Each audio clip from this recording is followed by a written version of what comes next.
Bon vendredi tout le monde. Cette semaine, du Fruit à la Coupe fait un spiritueux. Comme depuis le début du Fruit à la Coupe sur Facebook, j'ai pas fait beaucoup de chroniques 100% spiritueux. Je me suis dit qu'il était à peu près temps qu'on rattrape le temps perdu. Donc dans les prochaines chroniques, on va faire quelques spiritueux.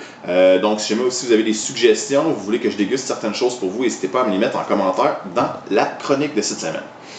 Sachant que présentement, un des alcools les plus populaires sur la planète, c'est le gin. J'avais pas le choix de commencer avec le gin. Et cette semaine, je vous fais découvrir un produit qui est rentré seulement cet été. La LCBO l'a eu, je pense, 2 mois avant nous. Et cet été, on a reçu ça ici, qui est un gin américain qui s'appelle le Aviation Gin. Un produit qui se détaille à 36,50$, qui est 42% d'alcool et qui est une propriété de M. Ryan Reynolds, acteur relativement assez connu. Si je vous parle du produit en tant que tel, ce que je pourrais vous dire, c'est qu'on est sur quelque chose qui est quand même assez fumé, beau côté iodé, avec une légère touche d'olive verte, ce qui se fait super bien en martini. Si jamais vous voulez jumeler justement avec un vermouth blanc, ça va vraiment très bien. Vous pouvez le faire aussi juste en 100%. Ça, c'est à vous de le décider. Il se boit quand même bien. Le côté alcoolisé ne sort pas tant, même si c'est un 42%. On a un beau contrôle. Vraiment sur les notes, comme je vous disais, fumé, mais aussi le petit côté olive verte qui ressort. Si vous cherchez un penchant québécois qui pourrait vous dire à peu près ça ressemble à quoi, le plus proche, ça serait le Holy Smoke. Où on tombe vraiment sur les notes iodées puis la fumée.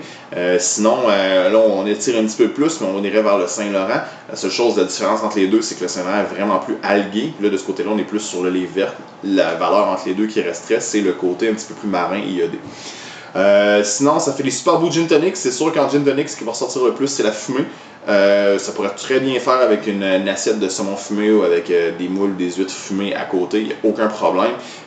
Vraiment un très très beau produit, puis pour le prix à 36,50$, ça peut être vraiment le fun à essayer. Donc je vous rappelle le nom, Aviation Gin. Dans 2 semaines, on va déguster un autre spiritueux. Donc, n'hésitez pas à m'envoyer vos commentaires, vos suggestions. Si jamais il y a quelque chose que vous voulez que je déguste pour vous, un produit en particulier ou vraiment par gamme, si vous voulez que je déguste une vodka, un rhum, un autre gin, autre chose, n'hésitez pas à m'envoyer vos suggestions. Ça va me faire plaisir de le prendre en considération pour ma prochaine chronique. D'ici là, on se revoit dans 2 semaines pour une autre dégustation. Bonne semaine, puis bonne dégustation.